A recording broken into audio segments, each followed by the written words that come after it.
সকলোকে নমস্কাৰ। আজি আমি আপোনালোকৰ আগত উপস্থিত হৈছো এটা স্থানীয় সম্পদ বৃদ্ধিত উদ্ভাৱনৰ সৈতে নিম আৰু স্থানীয় গছৰ পৰা ইকো ফ্ৰেণ্ডলি মহ কাৰণে সঁজুলি।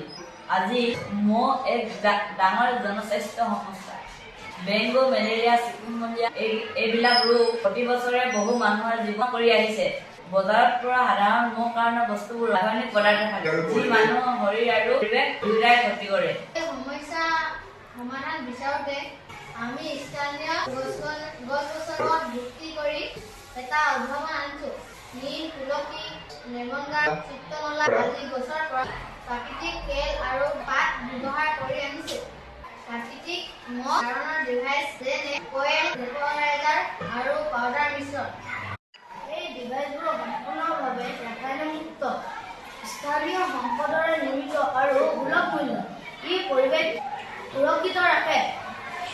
স্থানীয় কৃষক উৎপাদনক প্ৰচাৰ দিয়ে আৰু ছাত্ৰ-ছাত্ৰীলৈও এক নতুন গৱেষণাৰ পথ প্ৰদান কৰে। এই প্ৰকল্পৰ জৰিয়তে আমি স্বাস্থ্য আৰু পৰিৱেশ দুয়ো সংৰক্ষণৰ এটা সঁজুলি আগবঢ়াইছো। ই আমাৰ স্বদেশী আৰু আত্মনিৰ্ভৰ ভাৰতৰ দৃষ্টিভংগীও আগবঢ়ায়। এটা সৰু পৰিৱৰ্তনে ডাঙৰ প্ৰভাৱ আনিব পাৰে। আমাৰ লক্ষ্য এটা স্বাস্থ্য সচেতন, ইকো ফ্ৰেণ্ডলি আৰু আত্মনিৰ্ভৰ সমাজ গঢ়। ধন্যবাদ।